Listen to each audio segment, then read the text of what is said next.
माँ भारती को प्रणाम करता हूं, सबके गुरु माता पिता को प्रणाम करता हूं। बच्चों ढेर सारा राज प्यार और सभी लोगों को सुबह की राम राम। महाशिवरात्रि यूं तो हर महीने आती है, लेकिन ये जो महाशिवरात्रि होती है माघ माह की, ये बेहद महत्वपूर्ण होती है। ये सबसे पवित्र होती है, सिद्धिदायिनी होती है और इस महाशिवरात्रि में किए गए पूजन से बहुत कार्य बनते हैं, बहुत समस्याएं इससे समाप्त होती हैं। बीमारी की, कर्ज की, शरीर की अन्य समस्याएं, संबंधों की समस्याएं, धन की समस्याएं, शत्रुओं की समस्याएं, अनेक समस्याओं का निराकरण हम इस महाशिवरात्रि की पूजा में कर सकते हैं। लेकिन आज का खास विषय क्या है? आज का खास विषय यह है कि महाशिवरात्रि क्यों, इसके पीछे क्या आधार है, क्या विज्ञान है, इसके पीछे की असल कथा क्या है। दूसरी बात यह है, शिव का त्रिशूल क्यों, कुंडलिनी क्या, शिव के इतने सारे रहस्यमय स्वरूप है, तो उन रहस्यमय स्वरूपों में ध्यान का स्वरूप क्या बताता है? शिव जी को एक विशेष मुद्रा में ही बैठा हुआ क्यों दिखाया जाता है? शिवलिंग का क्या संकेत है? इन सब विषयों पर बात करते हैं, क्योंकि महाशिवरात्रि आने को है और ये बहुत बड़ा त्योहार है। ये त्योहार है मुसीबतों से मुक्ति पाना और शिव की कृपा से जीवन को सुखी बनाना। बातचीत का सिलसिला शुरू करते हैं मेष, वृषभ और मिथुन राशि से। अब बातचीत का सिलसिला शुरू करते हैं महाशिवरात्रि क्यों। इस दिन शिव जी की पूजा होती है या इस दिन मां और बाबा दोनों की पूजा होती है? इस दिन मां और बाबा का विवाह हुआ है। इस विवाह का असल अर्थ क्या है? रात में 12 बजे से अर्धरात्रि से महाशिवरात्रि का संबंध क्या है? पूजा हमें वस्तुतः कब करनी होगी इस दिन?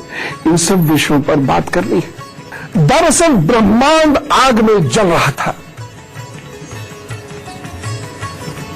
हमारी पृथ्वी सूर्य से छिटक कर आई थी, यह आग में जली जा रही थी और इसलिए इस पृथ्वी पर जीवन संभव नहीं हो पा रहा था।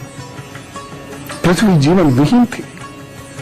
ऐसे में शिव जी अवतरित होते हैं, इस धरती को वह रुद्र रूप में आकर शांत करते हैं। यही तांडव की रात है। भयंकर तांडव होता है। प्रलय के बाद एक नए युग की स्थापना होती है। संहारक का अर्थ यही है। संहारक का अर्थ सब कुछ मिटा देना नहीं है। शिव जी को संहारक कहते हैं, इसका मतलब यह नहीं है कि वो सदा जो कुछ स्थापित है उसका नाश कर देते हैं।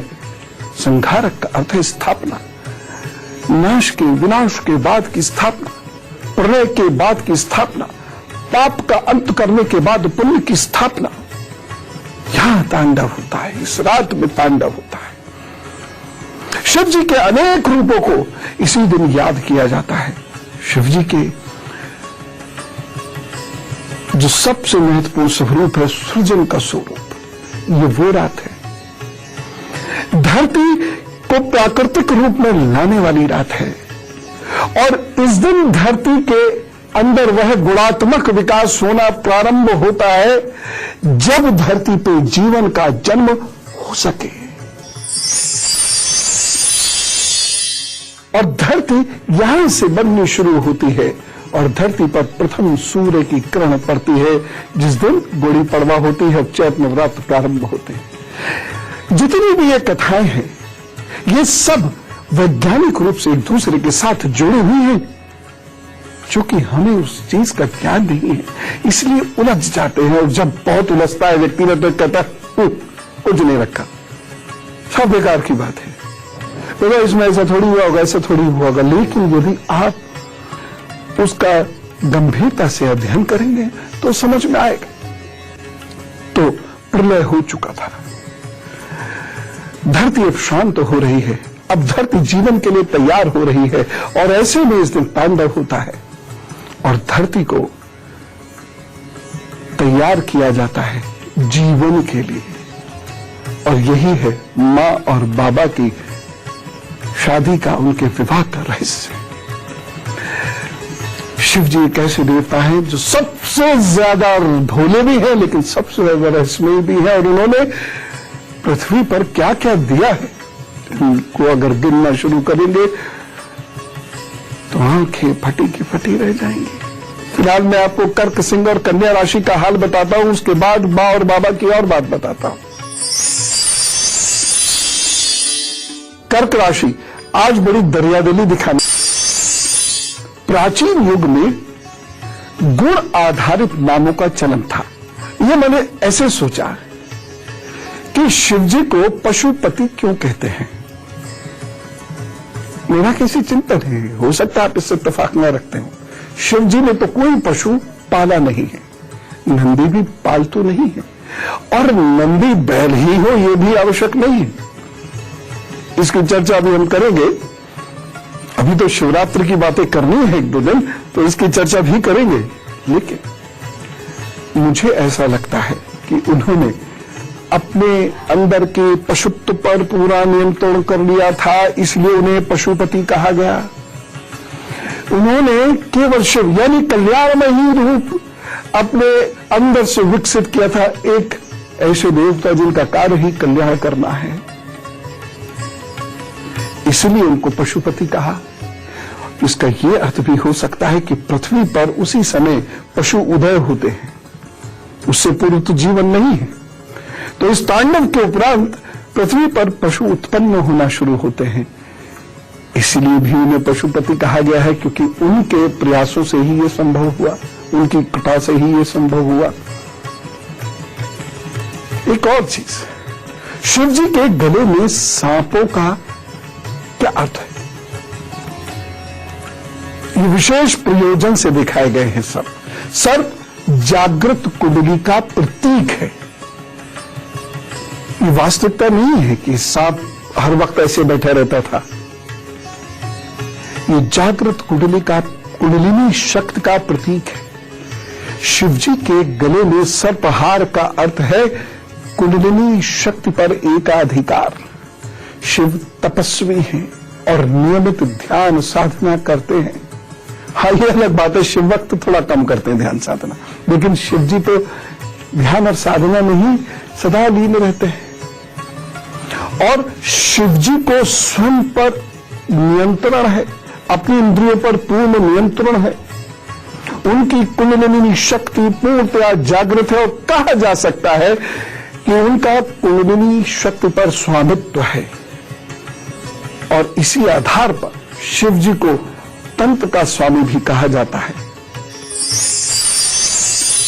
अब कुंडलिनी शक्ति क्या है, ये जाने बिना हम सर्प के रहस्य को कभी नहीं समझ सकते।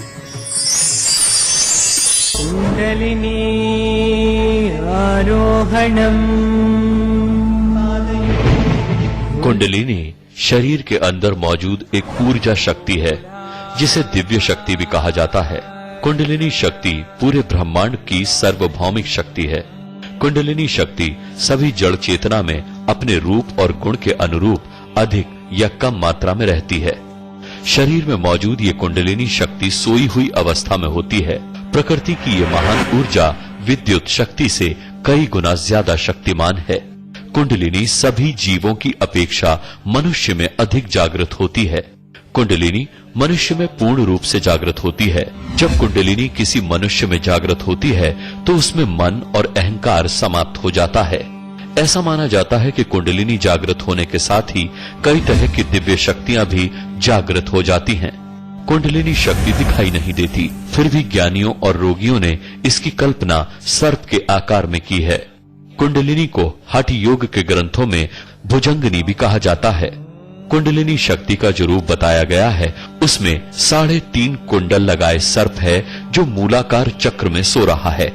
3 कुंडल प्रकृति के 3 गुणों का प्रतीक हैं। ये है सत्व, रजस और तमस।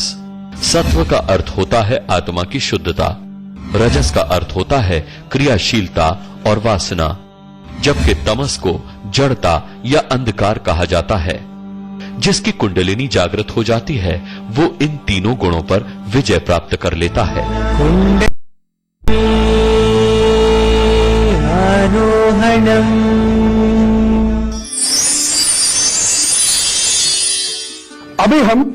तुला, वृश्चिक और धनु राशि के बारे में जानते हैं और उसके बाद मैं मां और बाबा की खास बात करूंगा।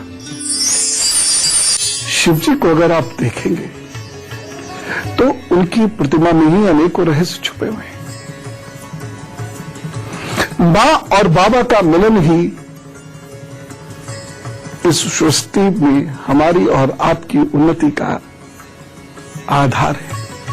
शिव जी का जो स्वरूप है वह कल्याणकारी तो है ही, लेकिन सबसे ज्यादा रहस्यमयी भी है।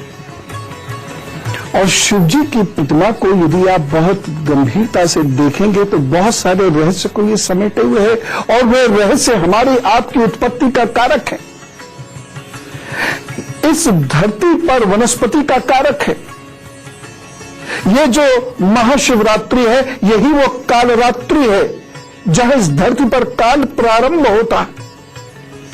यही वह विकास का प्रारंभ बिंदु है जहां से इस धरती पर वनस्पति आए, वृक्ष आए, मत्स्य आए, कच्छप आए, हम और आप भी आए। हम अपने देवी देवताओं की आराधना रोज करते हैं, उनकी भिन्न भिन्न मुद्राओं, चेहरे, वस्त्रों और उनकी प्रतिमाओं की उपासना रोज करते हैं। पर क्या हम इस बात की जानकारी रखते हैं कि हमारे देवी देवताओं की प्रतिमा क्या कह रही है? क्या है उस मूर्ति का रहस्य? अब जैसे शिव जी के सर पर चंद्रमा, क्या कहता है ये चंद्रमा? पहली चीज तो यह है, यही चंद्रमा प्रतीक है शांति का, गुणों का। अनेक लोग ये कहते हैं कि शिव इतने बड़े थे कि चंद्रमा ग्रह उनके मस्तक पर टंगा रहता था। नहीं, सिर पर चंद्रमा होना मानसिक शांति और एकाग्रता के उच्चतम स्तर का प्रतीक है। हमारे शरीर में चंद्र ग्रंथि होती है, चंद्रमा का उससे सीधा संबंध होता है, और वह ग्रंथि जिसकी मजबूत होती है उस व्यक्ति के अंदर संवेदनाएं बहुत प्रखर होती हैं। उसकी एकाग्रता, उसका रोना, उठना, बैठना सब बहुत संतुलित होता है, बहुत संतुलित होता है। हाइपोथैलेमस इसे कहते हैं। शिव क्षेत्र में है ये। और शिव क्षेत्र कहां है? भौगोलिक रूप से तो सिंधु में है, कैलाश में है, केदारनाथ में है, दक्षिण में भी है, सब जगह है। लेकिन शरीर के अंदर हमारे ब्रह्म चक्र के ठीक नीचे है। ये वो चंद्रमा है जो हमें सोचने समझने के योग्य बनाता है और मन को इतना शांत रखता है कि हम ध्वंस की ओर न जाएं, पाप की ओर न जाएं।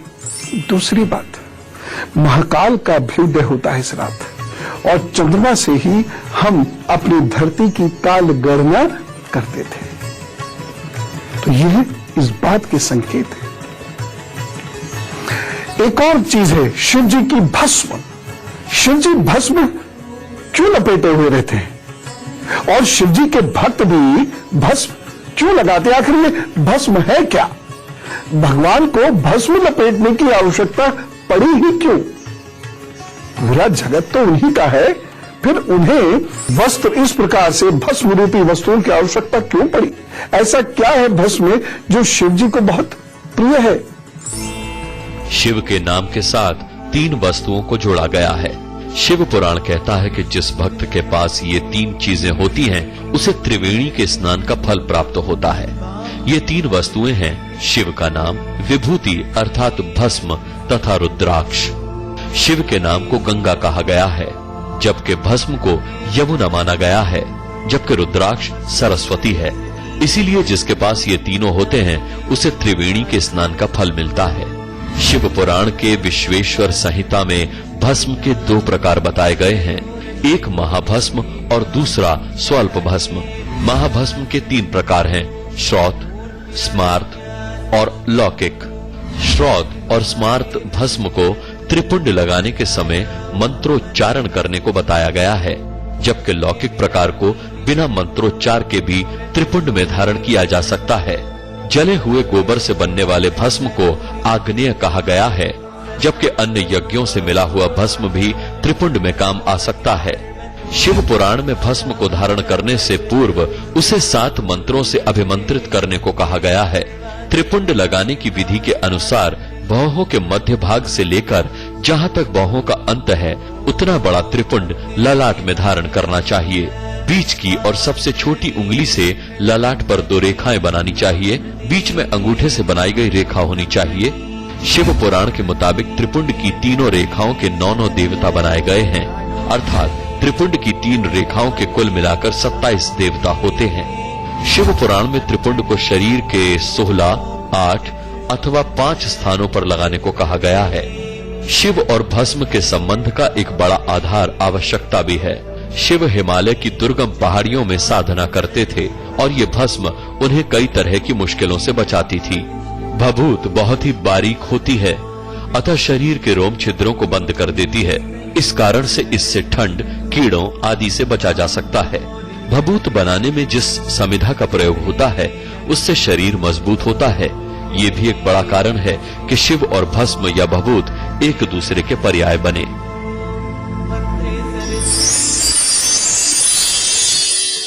अद्भुत बातें हैं और इसीलिए जब ये बातें जानने के बाद आप महाशिवरात्रि की रात में शिव जी का ध्यान करेंगे, उनकी साधना करेंगे, तो इस बार आपकी साधना के पीछे एक अजीब सी ऊर्जा और उत्साह होगा जो शिव तक पहुंचेगा। इसलिए कह रहा हूं, उनके बारे में गहराई से जानिए। पहले मैं आपको मकर, कुंभ और मीन राशि का हाल बताता हूं और फिर बाबा जी की कुछ और विशेष बातें। शिव जी आयुर्वेद के बहुत बड़े ज्ञाता हैं। जी हां, वह शास्त्रों के भी बहुत बड़े ज्ञाता है, वे शस्त्रों के भी बहुत बड़े ज्ञाता है। भस्म के बहुत से उपयोग हैं। शिव जी ने भस्म लपेटी है वो बहुत कारणों से। भस्म कई बीमारियों का इलाज है जो प्राचीन भारत में होता था और आज भी भस्म से बहुत सारे लोग इलाज करते हैं।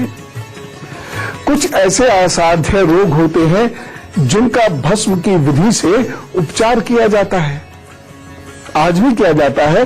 दुनिया भर के डॉक्टर्स भस्म की उपयोगिता को मानते हैं, जानते हैं और उसका दुनिया के कई हिस्सों में प्रयोग भी होता है। आज के समय में हम सब किसी न किसी बीमारी से पीड़ित दुखी तो रहते हैं और आप ये जानकर आश्चर्य करेंगे कि किन किन बीमारियों का भस्म से इलाज हो सकता है। आयुर्वेद में चिकित्सा की रस शास्त्र पद्धति प्राचीन संस्कृत में तमिल संस्कृति का मिश्रण है, जिसमें किसी भी रोग के इलाज के लिए आयुर्वेद और सिद्ध दोनों सिद्धांतों का उपयोग किया जाता है। इसमें भस्म चिकित्सा बेहद अहम है। इस प्रणाली में सोना, चांदी, तांबा जैसी अन्य धातुओं का शोधन करके दवाइयां बनाई जाती हैं। रस शास्त्र से निर्मित स्वर्ण भस्म, हीरक भस्म आदि का उपयोग अनेक बीमारियों के इलाज के लिए किया जाता है। अभ्रक के भस्म से डायबिटीज, न्यूरोपैथी, रेटिनोपैथी का इलाज होता है। काष्ठ और लोहे के भस्म से महिलाओं में होने वाली पीएसओडी बीमारी के इलाज में मदद मिलती है। स्वर्ण भस्म से न्यूरोलॉजी, तांबे की भस्म से पेट के अल्सर का इलाज, जिंक भस्म से साइनस का उपचार, जबकि रजत भस्म से ब्रोंकाइटिस का इलाज होता है। लोहे के भस्म से पीलिया और गर्भस्थ महिला में एनीमिया के उपचार में मदद मिलती है। धरती का जो उदय हो रहा है ये ब्रह्मा जी के अनुसार नहीं हुआ। ब्रह्मा जी को तो समझ में ही नहीं आ रहा था कि धरती पर जीव कैसे उत्पन्न होंगे। वह मानसिक शक्ति से जीवों की उत्पत्ति चाहते थे और शिव जी को मालूम था ये संभव नहीं है। ब्रह्मा जी विष्णु जी के पास गए तो विष्णु जी ने कहा भाई मेरा काम तो है मेंटेनेंस, बना के दे दो, रख रखाव मैं कर लूंगा। आगे शिव जी जाने। अब ब्रह्मा जी शिव जी के पास पहुंचते हैं और उनसे कहते हैं सृष्टि का अभ्युदय मैथुनी शक्ति से ही होगा और ये आपके पास है। बाबा और शिव यही हमारे मूल माता पिता हैं। इन्होंने ही हमें इस धरती पर उत्पन्न ही नहीं किया बल्कि इस धरती को हमारे जीने के लायक बनाया। लगे हाथ में यह भी बताना चाहता हूं कि शिवजी का प्रथम क्षेत्र सिंधु होता था जो आज पाकिस्तान में है। और शिव जी उसके बाद ऊंचाइयों पर चढ़ते हैं, यानी साधना और कंस्ट्रक्शन की ऊंचाइयों पर, यानी इस धरती के विकास की ऊंचाइयों पर चढ़ते हैं, जिसको कैलाश के रूप में दिखाया है। शिव जी के जितने भी प्रमुख लिंग हैं, और लिंग का क्या अर्थ है यह भी बताऊंगा मैं आपको, वह सब किसी निश्चित रेखा के मिलने के स्थान पर ही बने हैं। ये ऐसे ही एक रहस्य है त्रिपुंड का। शिव जी के साथ ही जुड़ा हुआ है त्रिपुंड। शिव भक्त भी लगाते हैं त्रिपुंड। क्या है ये त्रिपुंड? माथे पर त्रिपुंड लगाए आपने कई अघोरी साधुओं को देखा होगा, ऋषियों को देखा होगा।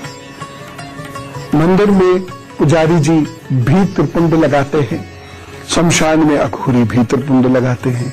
यह त्रिपुंड शिव जी का एक बहुत बड़ा रहस्य है, बल्कि त्रिपुंड अपने आप में एक पूरा रहस्य है।